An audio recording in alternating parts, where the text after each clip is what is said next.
Welcome to Popternative, where we dive into topical discussions from the worlds of pop culture, social media, and sports.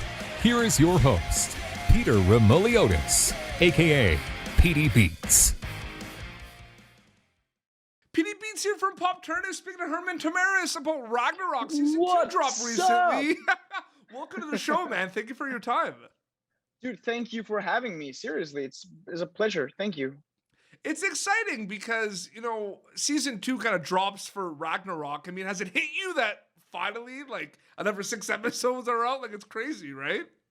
Yes, it's crazy, and it's such a good thing when something finally comes out because it's a long time. It's the wait is long. We're always sitting there being excited to see how it turns out, to release it out to people and see the reactions. And at this point, we had waited for 7 months or something, 6 months. So the wait has been long. Having it out is just super fun and so nice, and it's a proud moment. We're gonna get into it, of course, but I just want to know about you because you've worked on a lot of some other projects in Norway before this. People will recognize you from Scam as well. When did the storytelling acting bug kind of hit you? When did you decide that was something you want to do? Well, so I tried out soccer when I was a kid. Yeah. I sucked. I was terrible, and that wasn't the problem. But yeah, I was not good at all. So at one point, I tried dancing. I started dancing, and that was super fun. So I kept on dancing, and then I tried saying some stuff while I was dancing on stage, and then that led me to acting, and then I started singing just because acting, singing, and dancing goes kind of hand in hand. Yeah, for sure. It's all storytelling. And then. Yeah. And then when I was 13 years old, my cousin, he did a TV show, and I was like, oh, dude, he did a TV show. I want to do a TV show. So I did a TV show. And at that point, I realized, okay, this is what I want to do. So from I was 13 until I was 18, I tried to just finish school. So I would just have that. And then I wanted to try, and then I landed Scum as my first part. And that was kind of yeah. Yeah, the rest was history. That was the start of my career, at least. Absolutely. Like a lot of characters on Ragnarok, Freyr, very complex, so much growth. We sometimes don't know what he's going to be up to sometimes. What's that growth and experience been like from you from Season 1 playing Freyr to Season 2, Herman? So Season 1 was an establishment season, right? So it was a huge introduction of all the characters. Yeah. And that's always fun, but it's at that point, it's just, you can't go in depth in the character. You have to just do the normal thing, saying your name a lot of times and then interacting with some characters just to make everyone established. Yeah. But Season 2 was a lot more challenging in the way that we had the possibility to transform our characters into something new, or at least change certain aspects.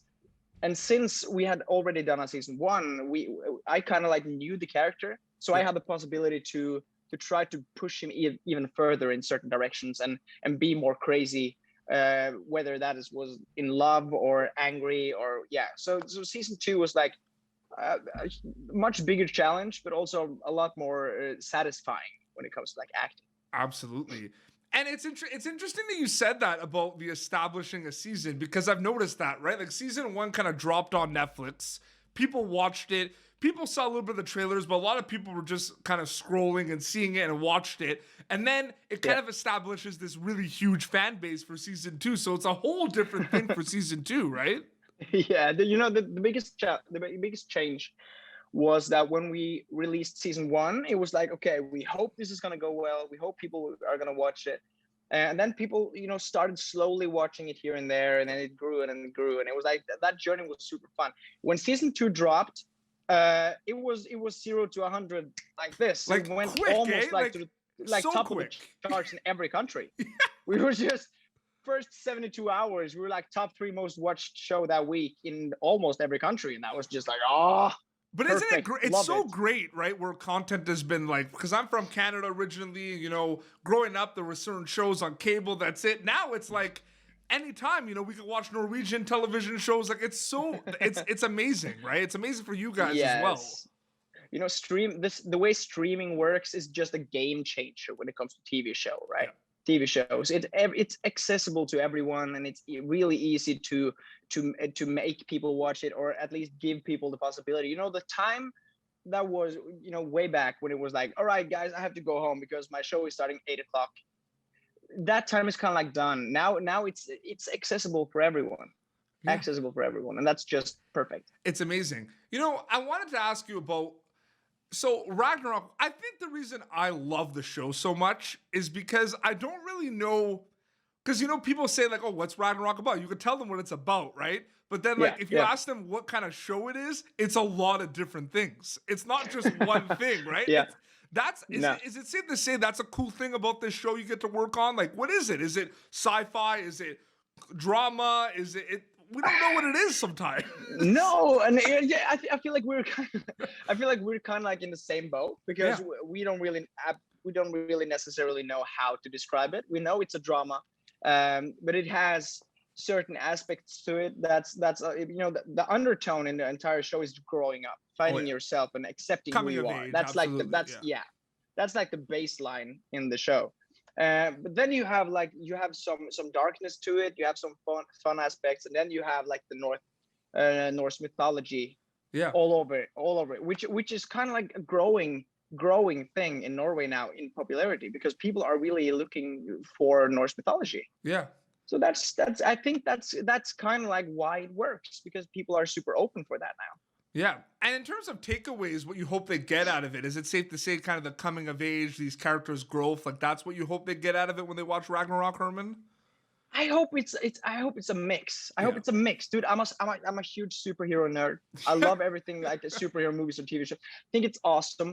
So if someone is able to see, I think we've put a lot of work into our fighting choreographies and our fight scenes. We have them, and I think they look super cool. It's a lot of impact, and it's not super technical, but it's a lot of impact, and we try to make it sound and look cool.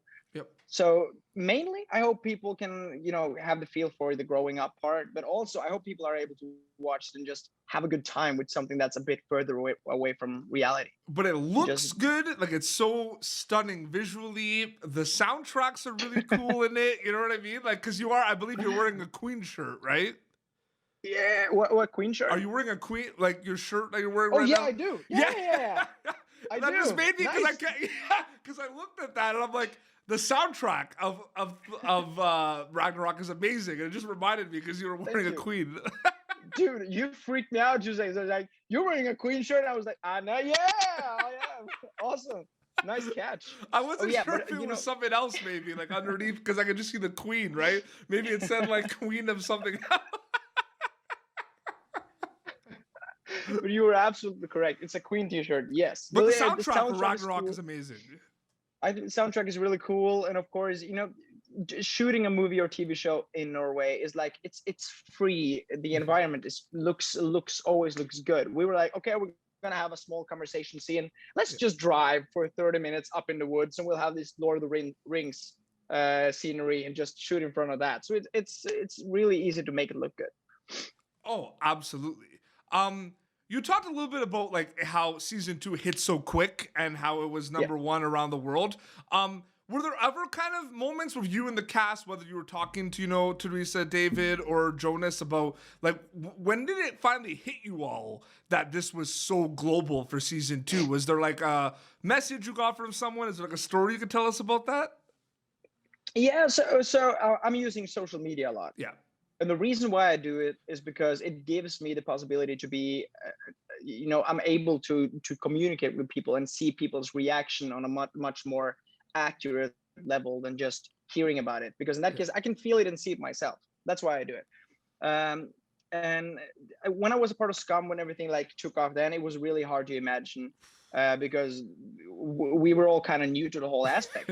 But now since yeah, that took off. I was like, yes. But yeah, so now I have my social media, so I was able to get the feedback and see the feedback people did.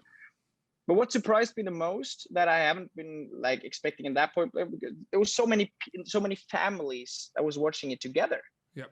That was gathering up together and watching it, like, and that's such a new thing to me, because I'm used to people seeing like some shows binge watching it themselves. Mm-hmm. But I got like photos of like 10, 15 people in a family sitting around the dinner table with Ragnarok on a TV next to them. And that's like, That's what me and my I family did that with do. my parents. We watch Yeah, it dude. together.